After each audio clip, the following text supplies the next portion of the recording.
discussing hypersonic missiles, UFOs, and aliens, not in that order or in that order, but it's going to be a great episode. Hope you can stick with us as we try to connect all these apocalyptic happenings. I'm Dennis G. And I'm Kyle Dean. Welcome to East2West Theology. Ave Maria Stella, Dei Mater Ama, atque semper Virgo, Felix Celi porta. So, Brother Dennis, my understanding is that your son is no longer a pagan. That's right. He's a full Christian. And like I told you before the show started, I think he behaved better as a pagan. I'm just kidding. Oh, God bless him. He's just growing in age, right? So well, he's assuredly a saint between now and about age 7. So there you go. So he is a saint, and he is joining us here, but invisibly. Indeed. So if Brother Dennis leaves the feed, the live stream, we all know why. Let us open in prayer as we break open this spicy topic. In nomine Patris et Filii Spiritus Sancti. Amen. Dear Heavenly Father, we just thank you so much for the gift of life, for our lives, for the gift of this apostolate, and for all of the roles that you have called us to build up your kingdom here on earth, first as husbands, then as fathers, and then as ministers, theologians. Help us to impart your knowledge, your word, as we reflect on kind of like a more of a current events topic. I want to say lighthearted, but I can't, because these hypersonic missiles that are flying are a very serious deal, and we just like to explore this and pray for peace around the world as we discuss today's topics. Ave Maria, gratia plena, Dominus tecum, benedicta tu in mulieribus, et benedictus fructus ventris tui, Iesus. Sancta Maria, Mater Dei, ora pro nobis peccatoribus, nunc et in hora mortis nostrae. Amen. Amen. Virgin Maid Church, pray for us. In nomine Patris et Filii Spiritus Sancti. Amen. Amen. So just one little housekeeping note as I kick it back to you, Dennis, to start, and that is, if anybody hasn't yet gotten Mama. Old Testament and New Testament Ignatius Catholic Study Bible, this thing is a slug, and it is. I have a holy jealousy. Oh, come on! You didn't get yours yet? So, someone said they're buying it for me for Christmas. We'll see if it happens. Ooh, I didn't think it was coming in until Christmas, but that's what I thought too. Yeah, we ordered it as soon as we knew it was available, and here we are. But Dr. Hahn probably, he saw your name. He's like, I got to give it over to Kyle Dean ASAP. I am one of his highest performing students. I'm not going to lie. No, I don't know if that's true, but God bless him. Humility, man. Yeah. Lead with humility. The truth, So. Oh, yeah, I'm sure you're doing very well. Or you have been. Yeah. We'll see. So anyway, this is an amazing topic. Let's jump right into it. We got a short time today. Due to external factors, but we want to discuss what's happening. I'll let Kyle Dean kind of maybe break in a little bit about what's going on a global scale with Russia, hypersonic missiles, Ukraine, and whatnot. And I'm going to kind of talk about aliens, UFOs, or UAPs, unidentified aerial phenomenon. So if you want to just kick it off and just update for those who've been living under a rock with what's going on with Russia and Putin. Yeah, no doubt. I mean, I'm just going to do a very quick flyby in terms of what's happened, because I think most people who read even headlines, you're aware. A few days back, there was a launch from Ukraine into Russia with some ATACMS missiles. United States issued technology that is categorically incapable of being harnessed without help from our troops. Due to the level of sophistication, and this was very much so a red line from Putin's perspective, that the West is actually involved in this war, as we have covered on this channel. from the beginning, we've, according to the Holy Father Pope Francis, been in a World War III, albeit piecemeal, since I think it was 2014 when he first made that comment, 10 years ago. So to call this a World War III is actually not news from our perspective.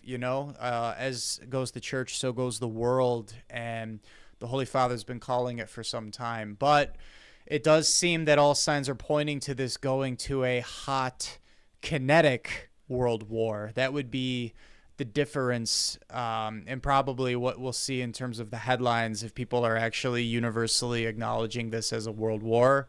That would be if it's more of a kinetic world war. But it's kind of tomato, right? I mean, if people are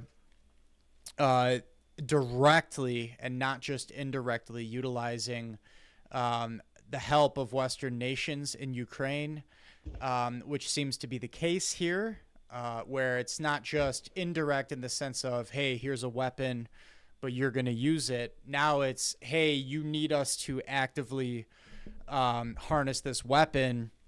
Basically, we're talking a world war that's gone hot at this point. So because Putin has viewed this as a red line that has been crossed, he responded in kind with these hypersonic missiles. So everybody initially thought that they were ICBMs, intercontinental ballistic missiles, because the world had never seen these weapons on display before. So at first they were reported as ICBMs, and regardless of the fact that they're actually mid-range ballistic missiles, the severity of what that means is really not impacted, because there's two huge things to factor in here. One is the speed at which they operate. I've read that they're, I think, Mach 10, and they're faster than a bullet. That's number one. So the level of readiness for a country to prepare for them to be hit is, I mean, you're talking minutes. Throughout all of Europe, and on the long end, it takes 20 minutes, but for next door neighbors, just maybe a couple of minutes, if that, from launch to hit. And then number two is the fact that they're nuclear capable. So, if you're a country that sees that the missiles have been fired and you have no way of knowing whether or not there's a nuclear warhead attached to them or not, you have minutes to respond. So, I mean, this is an escalation, the likes of which the world has never seen. And Putin wanted to make it known that, when a red line is crossed from his perspective, there are very real consequences. So the world has taken notice. We know that the Western nations are just kind of calculating what to do next, because mainstream media has almost hardly even touched on this topic. We've practically done as much covering of it on this, apolitical non-news podcast than many mainstream media outlets have at this point, because they don't even want to talk about it, which seems to give an indication that it is actually the case that, well, it's not just saber rattling for Putin to say that we have no known way of blocking these. The technology has not yet been created, tested, and confirmed to be able to counter these measures, which is terrifying, to say the least. It's a very big moment in global history, and yeah. So as theologians, there's plenty to be reflected on in terms of where are we in world history. Of course, for me, what comes to mind is the message of Fatima. Right, Our Lady of Fatima said that it's going to be too late if the popes don't heed the warning of the mystics before 1960 or Sister Lucia dies, whichever comes first. We have long since passed that. Theologians have debated back and forth about whether or not the consecration to Russia has been fulfilled. Many say Pope Francis finally did fulfill it. Others still say he didn't. But regardless, one thing that's universally agreed upon is that it is far too late, which means that the consequences are going to be felt for the disobedience from God and his divinely appointed prophets to the church, the hierarchy, and mankind, right? There's this kind of almost eternal, at least in this life, tension between God's divinely appointed prophets and the hierarchically appointed leaders of the church, who are often kind of not on the same page with each other, and it almost seems to be necessary that you have such a tension. This is the tension that we see throughout scriptural history as well, in the times of the Old Testament and the New Testament, and here now in the last days. So in effect, that means that, the message of Fatima is such that the punishment for sin, for mankind's sin writ large, is war, right? War is the punishment for sin. So just to contextualize, why is this stuff happening, right? People of little or no faith struggle in ways that they ought not to in these times where they say, oh, how could God allow such evil? Well, look in the mirror, it's us. It's all of us that are responsible for this. And so now, Brother Dennis, having laid the groundwork of what's happened, I kick it to you now to kind of intermix and interlay, a theory that you've shared with me offline, and that will now kind of crack open to the viewers and listeners. This theory that potentially the hypersonic missiles, or maybe the technology that went into the ability to create them, could have come from maybe alien sources, or certainly from these UFOs, or as more commonly or authoritatively referred to now as UAPs, unidentified aerial phenomena. Is there a connection between the two? I don't know. What are your thoughts? Short answer is yes, I think there is. Long answer is, well, let me lay the groundwork. So a lot of people are going to say, why are we discussing this on East to West? Well, obviously it's something that, I plan on discussing more on my own channel. But if you look behind me here, you can see the relevance to East2West Theology in that Dr. Paul Thigpen, who he didn't, this is not the book, but this is the same author. He wrote a book recently on extraterrestrials, and going back to church fathers and early church writers and saints that speak about the topic of extraterrestrial. And, I haven't finished the book, but I was able to listen. He has an hour, 2-hour interview about it. So he goes pretty in depth on that interview. And he's a great Catholic, practicing Western Catholic. And he's written, I don't know the exact number, but it's dozens of books. And I was blessed to have read this one here. And he's written some other great books as well. What's the name of the book? It's the name of the book. Well, I didn't mention that. I just said it's on extraterrestrials. I forgot the exact name at the moment. Are you pointing? Well, I'm wondering. Are you pointing to the? This book is Saints Who Battled. This book is Saints Who Battled Satan. Okay.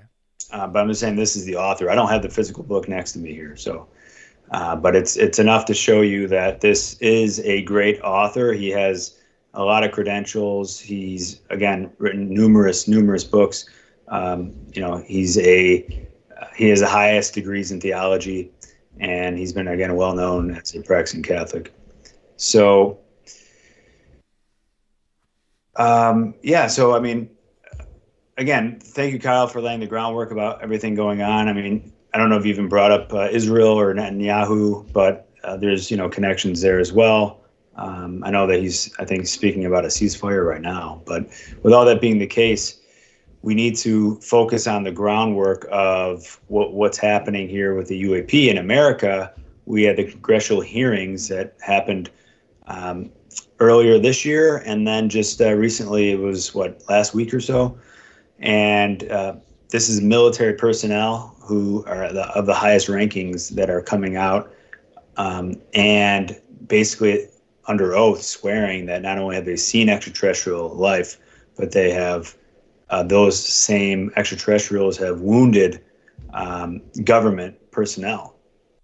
And you see David Grush, I believe his last name is Grush, who's one of the leading proponents here And they said they've been keeping this information for years, and they've been deliberating over whether or not they should reveal it or when. And obviously they came to that conclusion this past year. And it's still ongoing, and more data is being released. There's video footage that you can see on these court hearings that they show. They don't show everything. They actually leave back some of the more obvious videos from the public for whatever reason, but they do show some evidence of this. And we see these objects moving at speeds that would basically turn humans into jello. And we're talking 100 times the speed and agility that any of our military equipment or aircrafts have been known to operate. They've been in our own territory. Likewise, Russia, as well as, I believe, China, Italy has definitely documented them, and the military, that is, possibly North Korea as well. But just sticking with Russia and America, we have, the government has basically said, yes, these have been, we've thought that they may have been, foreign adversaries, but can't be. The speed and agility they demonstrate are just too amazing, if you will, that we really do not have that replication. Now, going back to the connection now with Russia and America, well, now the theory, of course, as I had a recent short on this, is can this be demons or extraterrestrial? For now, let's just stick to the fact that it's possibly extraterrestrial beings from other planets. We can talk about the demonic theory as well. But right now, what we're looking at is hardcore evidence and eyewitness accounts of these beings that were also identified as interdimensional. So that's another key factor that could basically tie in with possibly the demonic. But let's just focus on this right now. I think that most people would say all the technology we've had over the decades and even the century, a lot of people have said this has been reverse engineering. And in fact, the military has come out and said that in fact, all the technology we've had, and Italy is one of the first ones to have a crashed UFO or UAP, unidentified aerial phenomena. In this case, we've been unidentified flying object that has crashed for whatever reason, and they've done reverse engineering on this, hence why we've gone from horse and buggy to going to the moon, speaking to each other live through video and audio around the world in an instant. Yet for thousands of years, we developed just primitive tools over the course of time. So it wouldn't seem to me to be out of the ordinary to say, yeah, an advanced civilization has left their technology, whether or not they intended it, for us to manipulate. But with all that being the case, we don't have much time today, unfortunately, to go into all the details. I would like to, but what we can say is the government has come out or the military has come out and revealed this as being the case. So if we want to take them as being under oath by their word, then we have to say, yes, there are extraterrestrial beings that exist, and they've been in communication with us for a very long time, they've said. And maybe they've been watching us or basically helping us for a long time, and for whatever reason, their technology has been left. So now what we have to deal with is, how does this connect with Russia and what's going on? Well, if they've also been in Russia, and Russia has their UFO, crash UFO technologies as well, and they've been reverse engineering maybe faster than we have or at the same speed, and or have living beings that exist right now. As again, this is under oath. This is not a conspiracy.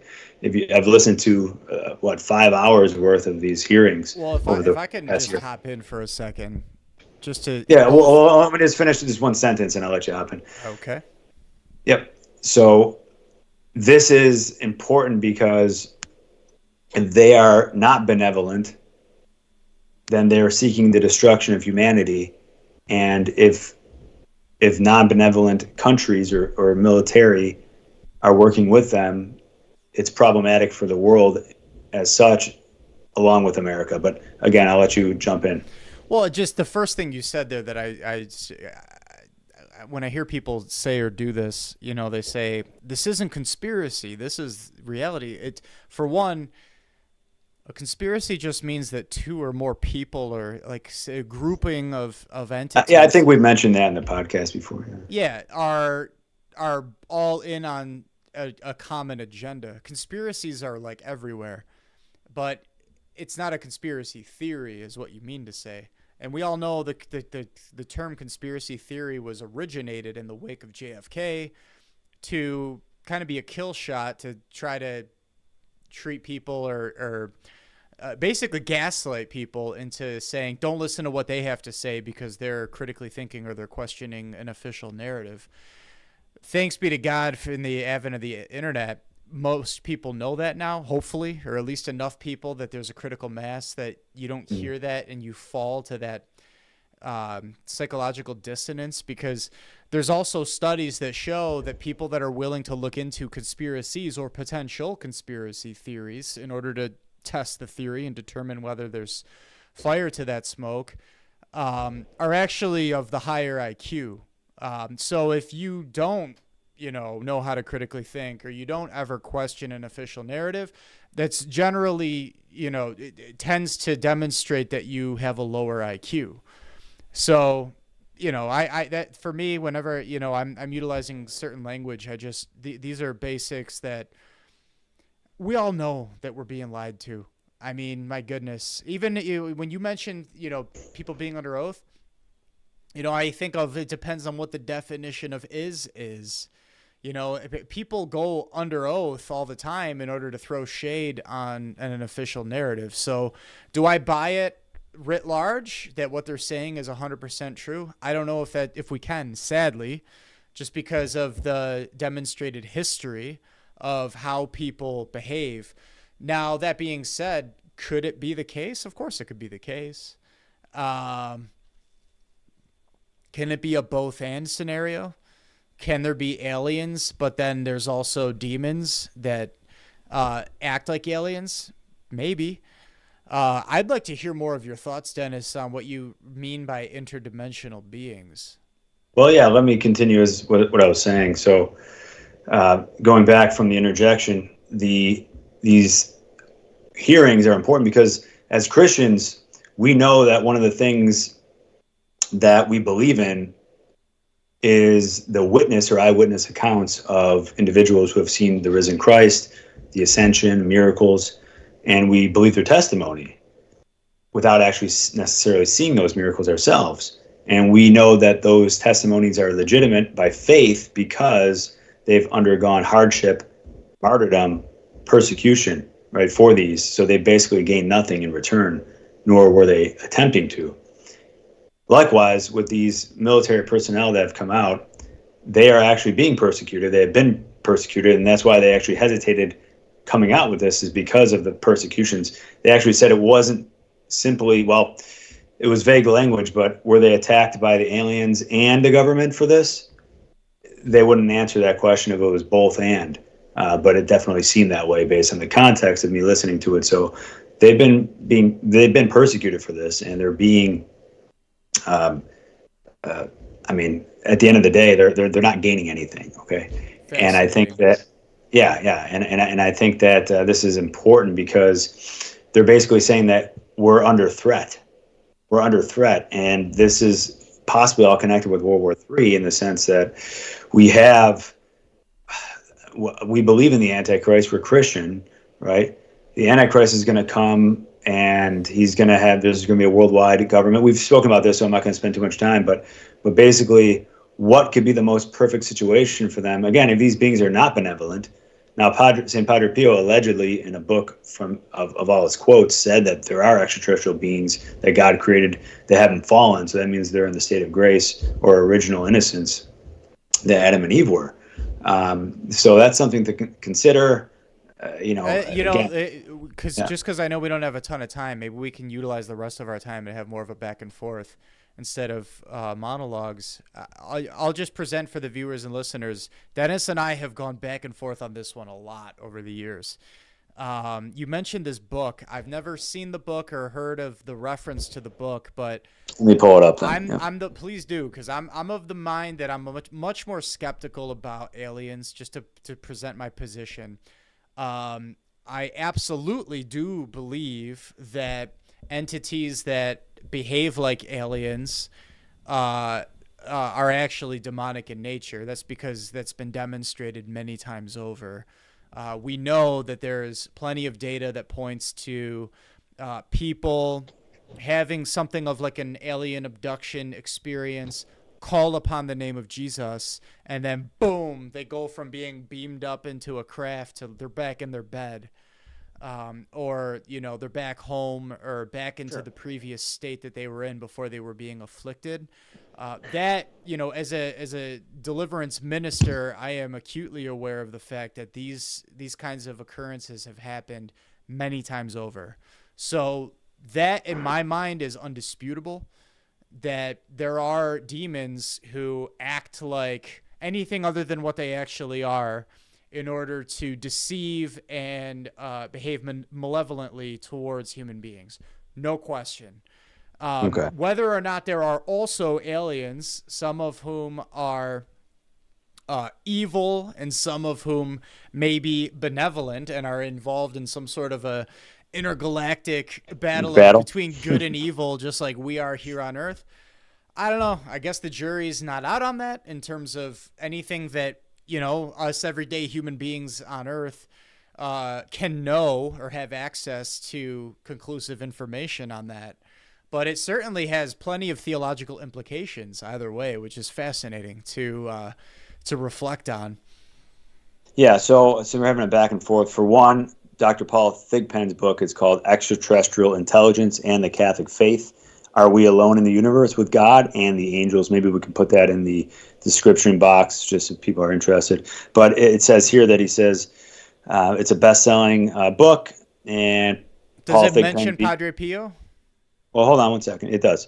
But Dr. Paul Thigpen begins with a fascinating historical survey of the public conversation about ETI, which is extraterrestrial intelligence, tracing the thought of prominent Catholics and others, well-known figures such as Plato, St. John Chrysostom, who's right behind me, René Descartes, Isaac Newton, Benjamin Franklin, et cetera, and even C.S. Lewis. What about these people?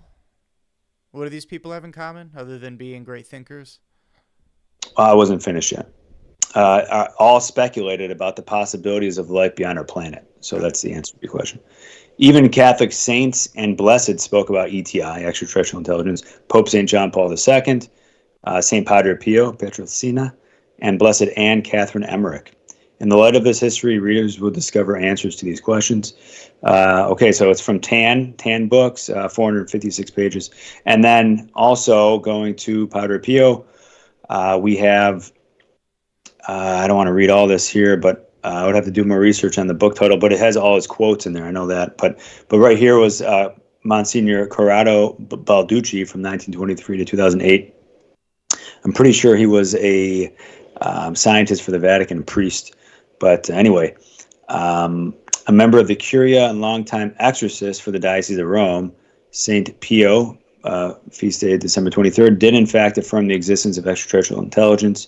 This is the answer to the question of Padre Pio. This is from Monsignor Corrado Balducci, died in 2008. In a paper entitled UFOlogy and Theological Clarifications, presented at Pescara, Italy in 2001, the Monsignor reported the following. The following dialogue is documented and officially published in the Capuchin Order. And basically, it's very short, and I'll read it. It says, question, Father, some claim that there are creatures of God on other planets too. The answer St. Padre Pio gave was, what else? Do you think they don't exist and that God's omnipotence is limited to this small planet Earth? What else? Do you think there are no other beings who love the Lord? And another question was, Father, I think the Earth is nothing compared to other planets and stars. His response was, exactly, yes, we are earthlings and nothing too. The Lord certainly did not limit his glory to this small Earth. On other planets, other beings exist who did not sin and fall as we did. And again, this is from Don Nello Costello, Cosi, Parlo, Padre Pio, Vicenza, Italy, 1974. Okay. There So it is. that was a lot of reading and quoting, mentioning a lot of names in order to assert authority.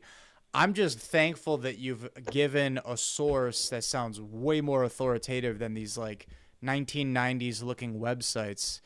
Because for many years, the only way to be able to search Padre Pio allegedly saying the things that you just quoted were on these like super antiquated, like strange looking websites that I remember those. were suspect. And there wasn't a single source that I could find anywhere on the modern internet that said that Padre Pio said these things. So if you're saying that this Tan book is now publishing it, that's news for me. That's the first time you've ever revealed that to me after many, many different conversations on this. But either way, that's great. I mean, if they can affirm that Padre Pio really said something like that, that's fascinating. Blessed Anne Catherine Emmerich is also interesting. I was just reading her book on the life of Jesus Christ in adoration recently. And, from the beginning to the end, she starts by getting into mankind before the fall. And it is weird stuff. Have you ever read it before? Just parts. I made my way. I have it recorded in my notepad where I am, but I had to stop. Did you ever get to that point where just before the fall and then after, and there was this like, she's describing the entity that was actually like the serpent, but it had legs? Yeah. It wasn't just a snake, it had legs. No, I mean, Dr. Hahn even talked about that as being a dragon. I mean, that's why the punishment was to slide on its belly. So people don't think, as you mentioned earlier. Before it had to slide on its belly, it was getting around in another way.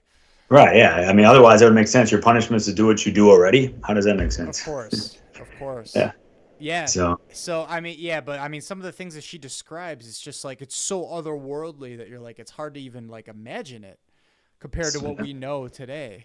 I mean, look at dinosaurs. I mean, their skeletons, I mean, they look so otherworldly to us. I mean, compared to the creatures that we see on Earth today. But anyway, I mean, yeah, it's very interesting. And I just think that people should be aware that the Catholic Church, as far as I'm aware, I mean, I know there's a lot of debate on this, but I'm open-minded to the demonic as well. But I just, again, the evidence doesn't only point in that direction. I definitely see what you're speaking of. And of course, same with exorcism. When you should speak with more precision, are you saying you're open-minded to it being exclusively demonic in origin? Because you can't deny the fact that demons do this. That's already been documented. Yeah, no, I'm open-minded to it being exclusively demons, though I still would say that beings still exist on other planets. I still would say that I think that's the case based on everything that I've read and reasoned. But even so, that's really the debate. How are they getting here? And that's where David Grush, one of the top military personnel that's under oath here in Congress, said the congressional hearing was, we can again post that on our description as well for people to watch. He says they're interdimensional beings, and also the other witness as well. But they didn't go into depth on that to answer your question from earlier. What does that mean? They wouldn't answer that. They said we can't get into specifics publicly right now on that. So, but that's where that makes me think, okay, that opens up the doors to demonic. But at the same time, so I don't know if it was the same Monsignor that I just quoted from, or if it was a different. I think it was Monsignor Balducci. But if it was him, there was a YouTube video of him in a conference speaking about extraterrestrials. Again, he worked at the Vatican Observatory, as far as my memory serves me. And he said that if you look at creation just from a natural realm, there's a huge gap between the humans and the angels. I mean, by nature, we become higher by Christ's incarnation. But otherwise, he said there's just a gradual increase or difference between species on Earth. But once you get to the humans, there's a huge gap between us and the angels. And he said in his own perspective, the extraterrestrial would fit that gap. There would be material beings that had these abilities that maybe we had in the garden, and that would make sense of what St. Padre Pio allegedly said about there being other beings that haven't sinned, therefore they haven't experienced the effects of original sin. Well, and then angels would come above them. Let's parse this out a little bit, right? So again, just utilizing principles, right? I took physics in college. I love physics. In fact, I used to be big on following the Higgs boson, the God particle that they were trying to find out, Yeah, I remember that. with the Light Hadron Collider down in Switzerland and France, and 17 kilometers long, just smashing these particles together. And I used to follow all that stuff big time. And dimensions, right? The best and easiest way that I've heard it described for layman's to be able terms for one to be able to wrap their mind around this is like, the first dimension is like a dot, a point, and the second dimension is a line, right? So if you have two dots and you draw them, you connect them together with a line, that's 2D. And then 3D is space as we understand it, like an X, a Y, and a Z coordinate, right? So a line would be X to Y, but then Z it gives you depth, 3D, right. three-dimensional space. And then the fourth dimension is time. So if you were able to measure us going from the womb to the tomb, as they say, or really, from the very beginnings to the very end of our earthly existence, that's time. And then the fifth dimension would be probability, right? So when you study in physics, the probability that I could make this choice or this choice, that I raise this arm or this arm first while I'm having this conversation with you, the whole rest of whatever could happen in the universe could change depending on which of those choices I made. That's why you hear people refer to things like the butterfly effect, right? Mm-hmm. If a butterfly flaps its wings in some remote region, it could eventually cause like a monsoon or whatever elsewhere. And the fact that everything's connected. So that's probabilities. And then people layer dimension on top of dimension beyond that, right? It's like, probabilities on top of probabilities, or probabilities happening from a different angle or from different spaces, different origin points, etc. And that's how you get yourself up to string theory, where it seems like it's 11 dimensions. No, it's 12. No, it's 13, right? They reach a ceiling of how they can effectively interpret things, and then there's holes in the logic, and then they just seem to throw an X dimension on top of it to fill in that gap.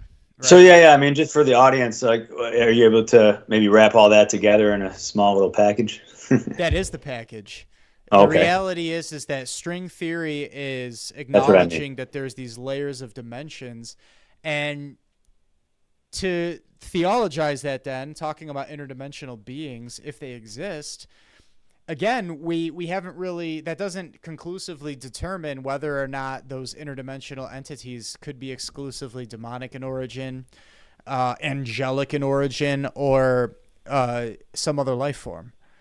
Again, it could be all of the above. It could be all of the above. And that's the point I was trying to make earlier, which was regarding exorcisms. I was trying to make the point that it's not exclusively mental illness or the demonic. Sometimes it is both, exorcists have said.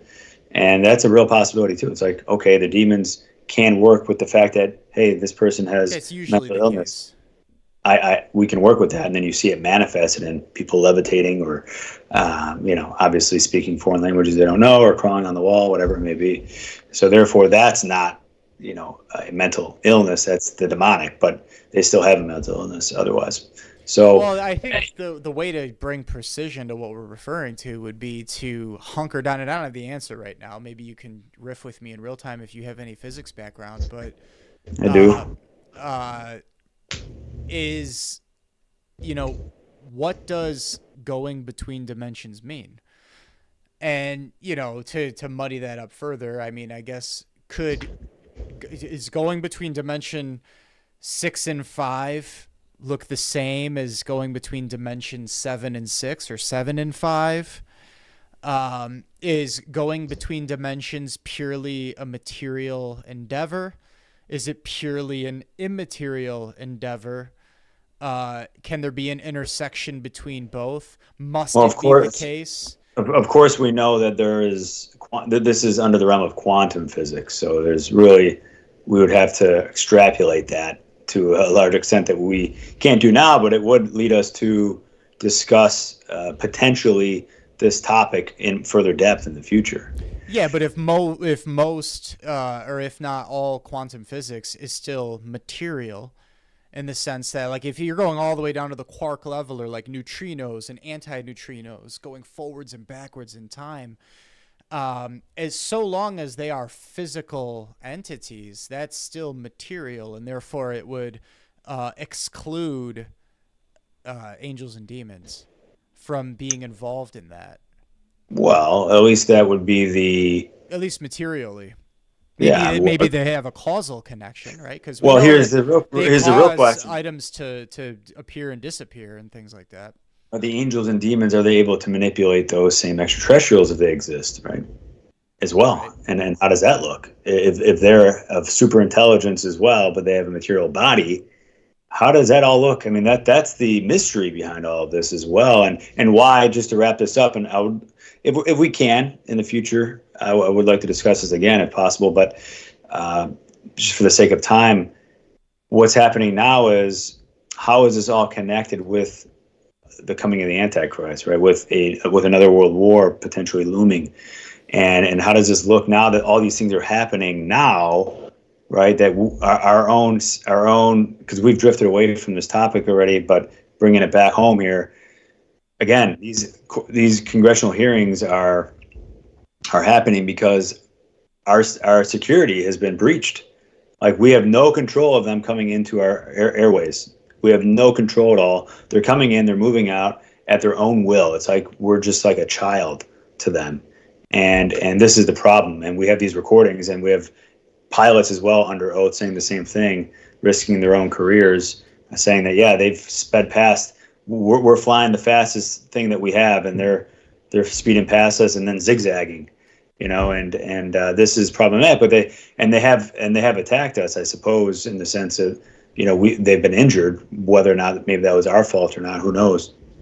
But it didn't seem like it based on the context of the hearing. So how does this play out? That now we have Russia, we have all these world powers that are now at odds with each other. Israel and the Middle East here now are at war, and we have China and North Korea that are involved, at least in a proxy sense, right, with what's happening in Ukraine and Russia. So Putin's threatened multiple times, and just recently, again, with nukes, because of what you mentioned in the beginning of this episode, which was the Biden administration allowing Ukraine to send missiles to Russian territory. And obviously this is problematic. As we know, President Trump has been elected, and he's going to be taking office officially in January. How does that look when he's promised that he would stop the war in one day, and yet now the current administration is still acting in a way that is provoking the bear, right? The Russian bear.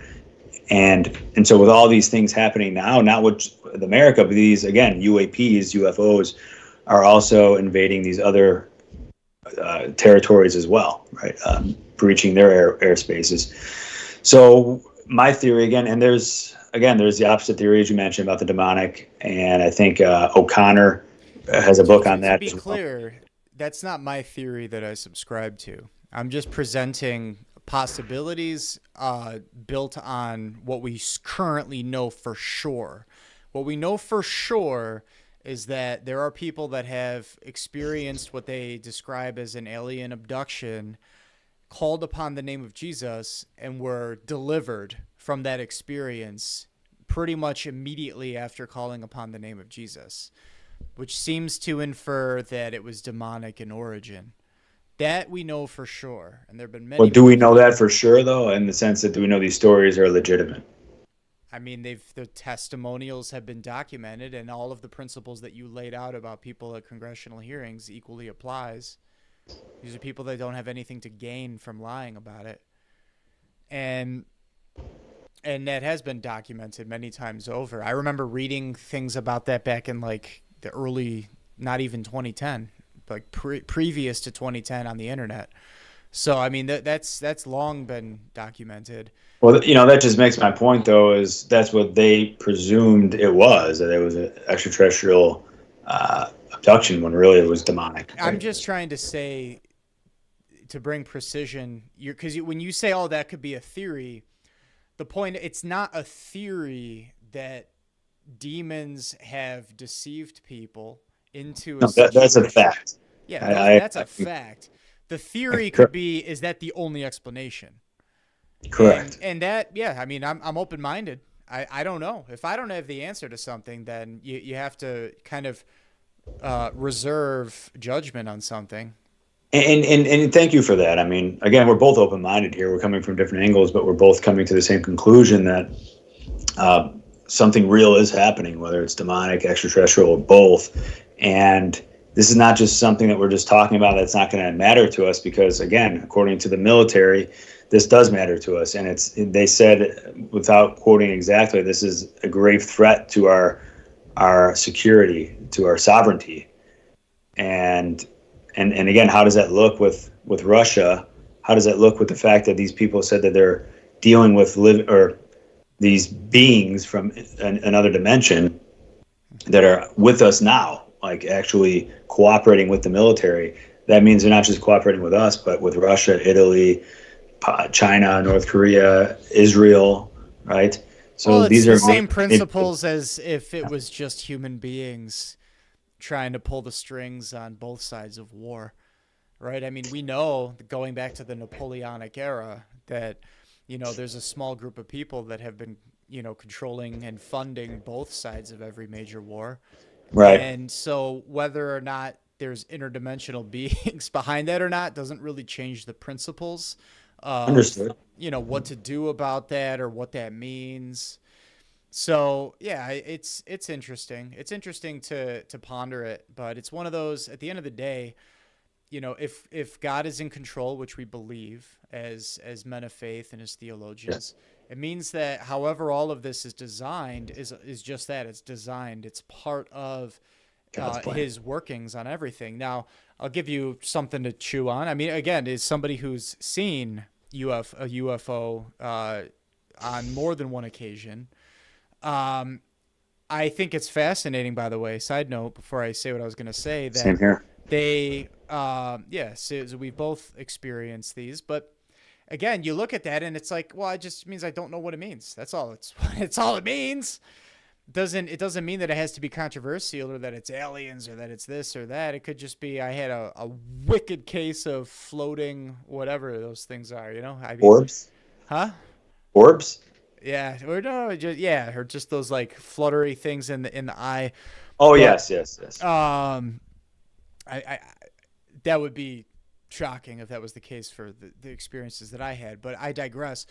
The fact that they shifted from UFO to UAP, that's very telling if you think about it, right? Because an unidentified flying object, flying has certain connotations in physics, right? Flying, like anything that the Wright brothers have brought to us and beyond, something that a spacecraft is capable of with jet propulsion. And then object, right? Because object kind of infers materiality in my mind. And then they shift to aerial, right? Aerial just means it's in the air, but it doesn't necessarily mean that it's flying. So that opens it up way beyond just like jet propulsion. And then a phenomenon is much wider than just materiality, right? So it could be immaterial, interdimensional in that sense. So the fact that they changed that in an official government understanding says a lot about the possibility. It certainly widens the scope of what's possible in terms of precise language. So that's fascinating. Does. And it sure does. There's a lot there, as you said, to unpack for everybody as well. No question. And then, So my question for you, though, I have a quick question, would be, what do you think, because again, for everybody listening here, we can go on for hours, but we're under a time constraint. So this is not the whole package, but I want to just question you very quickly because our time's running short here. Or how can I put this? What do you think is the biggest threat regarding this whole geopolitical situation involving the potential of UAPs and or the demonic? And I'll let you speak as I got to step out real quick. Sure. I mean, it's something going really bad. I don't know. It's a kind of a really broad question. There's quality and quantity, right? I mean, the quality of the damage that could happen, if it's catastrophic, if it's worse than a nuke, would be really bad. I also think artificial intelligence has a lot to do with this. Hello, Yes. welcome back. Because if you can get AI to program a chain of causation that's much more rapid than anything that humans can keep up with, then that could be catastrophic and more damaging than a nuke. But then in terms of, quantity, I mean, it's also like who's involved, who gets there first, right? The arms race, as you had mentioned, who's reverse engineering this thing the quickest. But what I wanted to say, and I want to get your response with this, is, again, it's hard to refine this with enough precision in a flyby here, but without getting into the particulars of whether we're dealing with material physics or if we're dealing with something immaterial, in terms of interdimensional, right? Because that's where philosophy and maybe theology helps more. And that's why it's great to have a background in philosophy, because you're kind of transcending physics. That's why physics is subalternated into mathematics and then philosophy. But what if, just a thought experiment here, without, getting into the weeds of particularity there, what if the military, already has the capacity to interface or interact with this technology in some way, right? You would imagine that they have to, right? Let's say that there's, Area 51 in Roswell back in the day. Something dropped into the desert. They sectioned it off so that people wouldn't figure out what's going on, but then they dissected the thing themselves, whether it was an who, or both. And then they figured out what they could from there, right? Take that instance or any number of instances wherever they've happened and whenever they've happened. Now we need to be able to interface with that technology. Who are you or I to say that the government doesn't have the ability to enter into some sort of a chamber or some sort of a containment facility that has the physical capacity, the physics ability, the technology to enter into some sort of a craft that does move 100 times faster than what you or I know about? And your presumption that humans would turn into jelly for interacting with that is just simply not the case.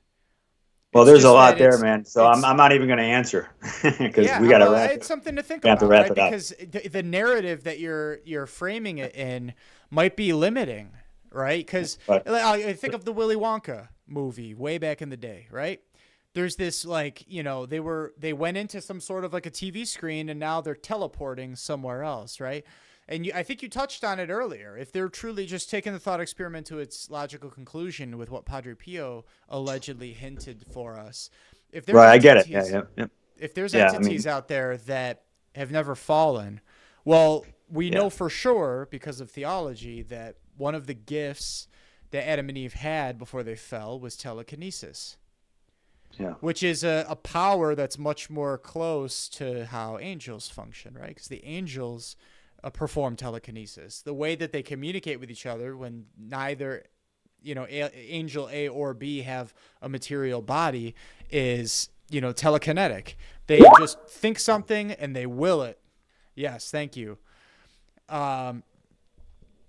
So these other entities are probably doing something like that as well. And we would interface with some sort of technology that would open up the realm of what we understand in terms of physics. So my point is maybe it's purely... It's definitely a thought for sure, man. It could just be purely humans something that we can whizzing discuss around faster, and they don't want the rest of us to know about it. Yeah, I mean, again, the arms race. I've thought of that as well. I mean, this is all part of the theories going on right now, but based on the context, I don't think that's the case. But once again, how did we get to that level so quickly from horse and buggy?